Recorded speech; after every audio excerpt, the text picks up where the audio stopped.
오늘도 이 예언의 말씀을 읽는 자와 듣는 자와 지켜 행하는 우리 모두에게 하나님의 크신 은혜가 있게 되시기를 주님의 이름으로 축복합니다. 함께 묵상하실 본문은 이사야 61장 1절로 11절의 말씀입니다. 오늘 본문의 핵심 주제는 하나님께서는 우리에게 구원의 복을 주신다는 것입니다. 우리가 성령을 따라 행할 때 모든 죄된 습관을 끊어낼 수 있습니다. 예수님께서 우리에게 주시는 구원은 우리의 모든 죄를 용서해 주시는 것을 넘어서 이제는 죄와 싸워 이길 힘을 주시고 죄의 모든 권세를 깨트리는 능력을 우리에게 주신다는 것입니다. 오늘 여호와의 종으로 이 땅에 오셔서 오늘 우리에게 어떠한 복을 주시는지 본문을 통해서 함께 은혜를 나누시기를 원합니다. 1절에 주 여호와의 영이 내게 내리셨다라는 말씀으로 시작됩니다. 주 여호와의 영, 성령님을 의미하죠. 성령의 기름 부으심을 말씀합니다. 누구에게 내리셨는가? 여호와의 종으로 오신 고난당하시는 예수 그리스도에게 임하셨습니다. 이는 여호와께서 내게 기름을 부으사, 여기서 나라고 하는 존재는 이사야 선지자를 가리키기보다는 메시아로 오시는 예수 그리스도로 이해하는 것이 훨씬 자연스러울 것입니다. 그 메시아는 가난한 자에게 아름다운 소식을 전하게 하려 하심이라 말씀합니다. 가난한 자에게 아름다운 소식을 전하는 메시아의 사역입니다. 여기서 이 가난하다라고 하는 것은 사회적인 압박을 받는 자들, 물질적으로 어려운 자들, 그런 자들을 의미하기도 하지만 보다 본질적인 영적인 의미로는 겸비한 자들, 겸손한 자들, 여호와의 구원을 사모하는 자들, 그러한 자들을 의미하고 있는 것입니다. 하나님의 구원의 때를 기다리는 하나님 앞에 목마른 자들을 말하고 있는 것이죠. 그들에게 예수 그리스도의 십자가의 소식은 아름다운 소식입니다. 그래서 우리는 이것을 굿뉴스, 복음이라 말하고 있는 것입니다. 메시아의 두 번째 사역은 마음이 상한 자를 고치며 상한 자를 고치시는 사역을 하십니다. 여기서 상했다라고 하는 것은 부서지다, 조각나다, 금이 갔다. 그런데 무엇이 금이 가고 깨어졌습니까? 마음입니다. 이 마음이 금 가고 깨지면 무엇으로도 붙일 수 없습니다. 그런데 예수 그리스도께서 우리의 인생이 이리저리 찢기고 조각난 우리의 마음을, 우리의 인생을 예수님의 십자가 부활의 그 복음으로 아름다운 그릇으로 다시 만들어 가셨다는 것입니다. 여기서 고치며라고 하는 단어는 회복하다, 싸매다 그런 의미가 있는 것이죠. 메시아의 세 번째 사역은 포로된 자에게 자유를, 갇힌 자에게 노임을 선포합니다. 여기서 포로된 자에게, 이 포로는 무엇을 의미합니까? 통상적으로 전쟁에 패하여 사로잡힌 자들을 말합니다. 여러분, 1차적으로는 70년 바벨론 포로로 붙잡힌 그들을 하나님 시온의 땅으로 돌아오게 하시는 것을 의미하지만 본문은 그 이상의 의미가 담겨져 있는 것입니다. 여호와의 종 곧 메시아는 모든 세상의 왕들의 권세를 뛰어넘어 종으로 속박된 모든 자에게 희년과 같이 참된 자유를 선포하십니다. 여러분, 이 유다 백성들만 바벨론에 포로된 자들이 아니라 오늘 여러분과 저도 죄와 사망의 포로가 된 자들이 아니었겠습니까? 내 힘으로 어찌할 수 없는 죄, 내 힘으로 어찌할 수 없는 사망, 우리는 그 포로에 갇힌 자 되었던 존재들입니다. 그러나 예수 그리스도의 십자가와 부활은 우리의 모든 죄의 권세로부터, 사망의 권세로부터 해방시켜 주시는 참된 자유의 선포가 있었다는 것입니다. 여러분, 또한 우리는 욕망의 포로, 정욕의 포로, 세상의 탐심의 포로로 살아갈 때가 얼마나 많이 있습니까? 내 힘으로 아무리 이것을 이겨보려고 해도 끊어지지 않는 이 죄된 습관의 포로로부터 예수 그리스도는 자유케 하시고 그것을 이겨내게 할 만한 힘과 능력을 우리에게 덧입혀 주신다는 것입니다. 2절 여호와의 은혜의 해와 우리 하나님의 보복의 날을 선포하여 모든 슬픈 자를 위로하십니다. 자, 여기 2절에 여호와의 은혜의 해, 이것을 희년으로 우리는 이해를 합니다. 7번째 날을 안식일이라 하고 7번째 해를 안식년이라고 하죠. 그 7번째 해가 7번 반복된, 즉 49년이 지난 그 다음의 해를 희년이라 이렇게 말하는 것입니다. 희년의 해에는 종들에게 자유를 선포합니다. 채무를 탕감시켜줍니다. 담보로 붙잡혔던 토지를 돌려받게 되어집니다. 그래서 희년은 기쁨의 해요, 즐거움의 해요, 자유의 해인 것입니다. 죄와 사망, 영원한 고통으로 묶여 있었던 우리의 모든 속박을 예수 그리스도를 통해서 다 벗겨 주셨다는 것입니다. 이것이 놀라운 희년의 예수 그리스도를 통한 하나님의 복된 은혜인 것입니다. 그런데 그 뒷부분에 보면 우리 하나님의 보복의 날을 선포할 것이다.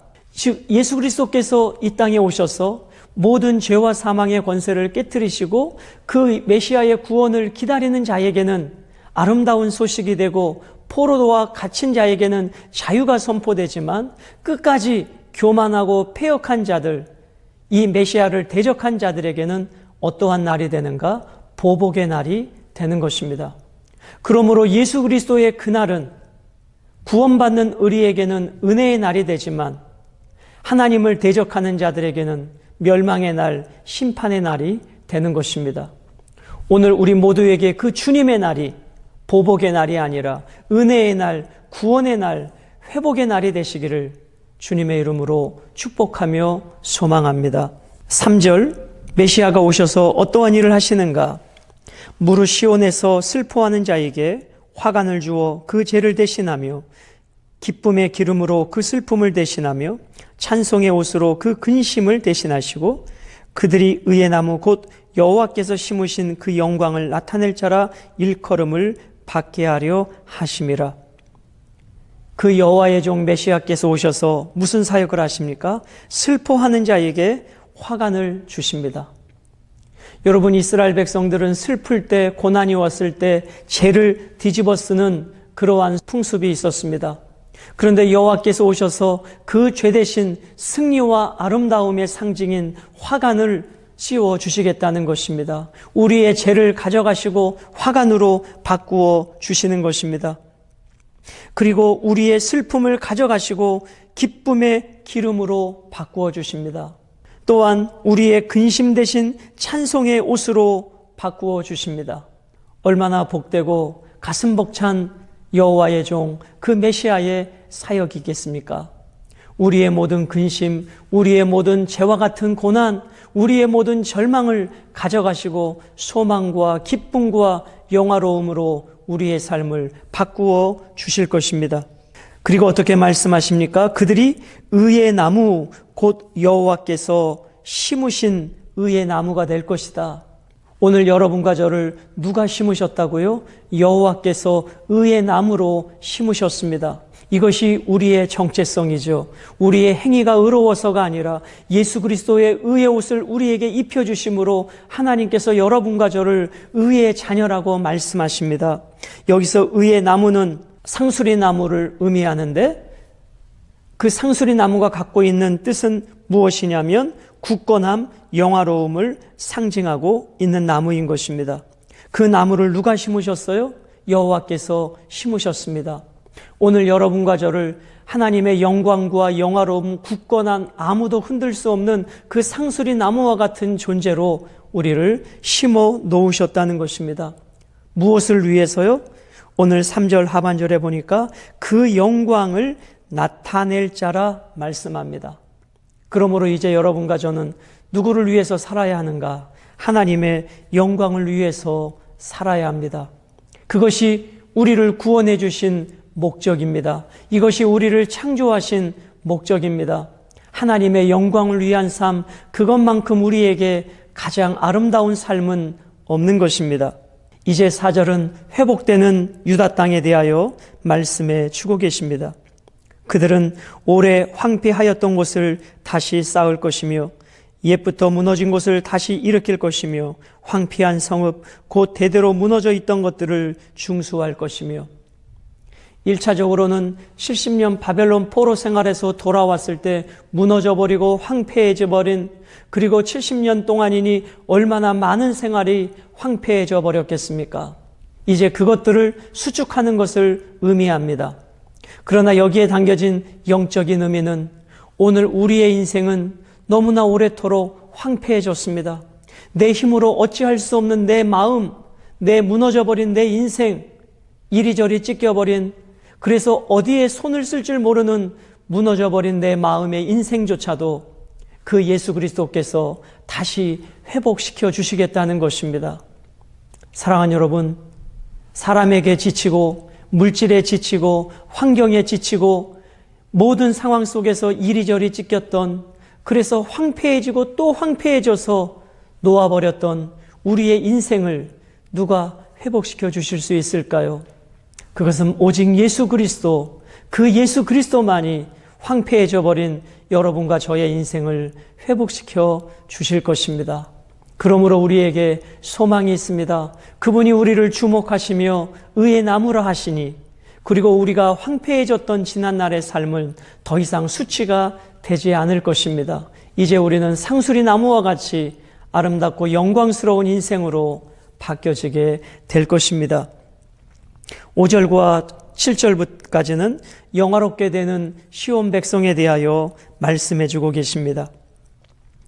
외인은 서서 너희 양떼를 칠 것이요 이방 사람은 너희 농부와 포도원지기가 될 것이나 오직 너희는 여호와의 제사장이라 일컬음을 받을 것이라. 사람들이 너희를 우리 하나님의 봉사자라 할 것이며 너희가 이방 나라들의 재물을 먹으며 그들의 영광을 얻어 자랑할 것이니라.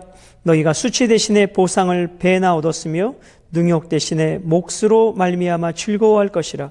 그리하여 그들의 땅에서 갑절이 나오고 영원한 기쁨이 있으리라.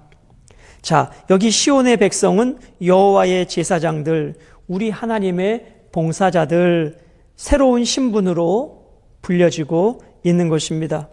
자, 5절에 외인은 서서 너희 양떼를 칠 것이다. 외인은 누구입니까? 이방인들을 말합니다. 그들이 그 유다 백성들을 대신해서 양치기가 될 것이고 농부가 될 것이고 포도원지기가 될 것이다. 그들이 너희를 위해서 이렇게 섬기는 자가 될 것이다. 그리고 너희들은 하나님을 예배하는 그 제사장의 사명을 감당하는 민족으로 세워지게 될 것이다 말씀합니다. 여러분, 마치 구약시대에 레위 족속이 이스라엘 백성들이 바쳐진 제물로 생활을 하였던 것처럼, 그리고 레위인은 하나님 앞에 제사에 집중했던 것처럼, 그렇게 이방인들이 하나님의 백성들을 섬기고 그 하나님의 백성들은 구약의 레위 족속들처럼 하나님을 예배하는데 집중하게 될 것이다. 하나님을 섬기는 일에 집중하게 될 것이다 라고 말씀합니다. 사랑하는 여러분, 우리가 이 땅에서 아무리 삶이 어렵고 힘들어도 이렇게 하나님을 예배하는 일을 소홀히 해서는 안 됩니다. 이것이 우리 그리스도인의 가장 귀한 사명이요 하나님의 영광된 일이라는 것을 오늘 말씀 묵상을 통해서 분명하게 깨닫게 되시기를 주님의 이름으로 축복합니다.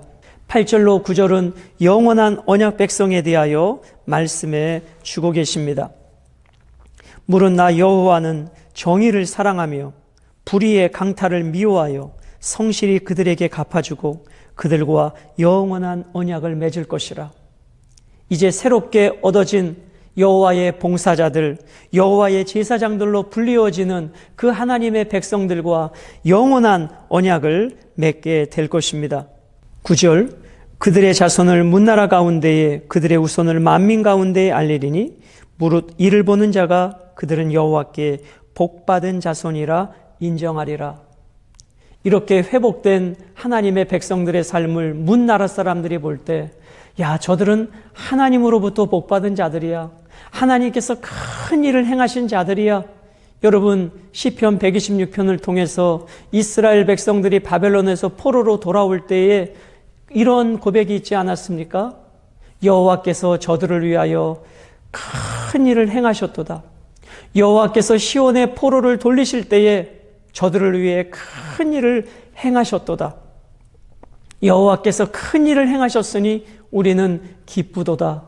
이렇게 오늘 말씀은 역사 가운데 성취되어지고 고백되어졌다는 것을 우리는 기억해야 합니다. 그리고 이제 또다시 예수 그리스도께서 오실 때 우리의 모든 슬픔과 근심과 걱정을 거두어 가시고 영광스러운 새로운 몸으로 회복시켜 주셔서 영원한 나라에서 우리는 영원한 기쁨을 누리게 될 것입니다.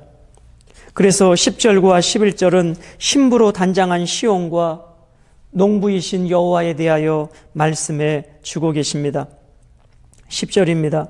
내가 여호와로 말미암아 크게 기뻐하며 내 영혼이 나의 하나님으로 말미암아 즐거워하리니 이는 그가 구원의 옷을 내게 입히시며 공의의 겉옷을 내게 더하심이 신랑이 사모를 쓰며 신부가 자기 보석으로 단장함 같게 하셨음이라.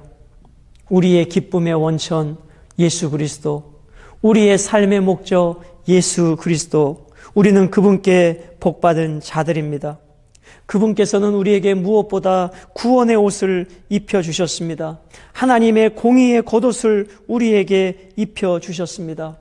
우리의 신랑 되신 예수 그리스도, 신부된 우리와 교회인 이 아름다운 혼인의 모습으로 표현해 주고 있습니다. 신랑은 화관을 쓰고 신부는 보석으로 치장하는 이 아름다운 혼인 예식의 모습을 본문은 말씀해 주고 있습니다. 여러분, 주님께서 이 땅에 오셔서 오늘 우리를 신부 삼아 주시고 우리에게 가장 아름다운 영광의 옷으로 입혀 주실 것입니다. 그 예수 그리스도께서 입혀주시는 옷을 아무도 벗길 수 없습니다. 그 놀라운 구원의 옷, 하나님의 영원한 공의의 나라에서 우리는 살게 될 것입니다.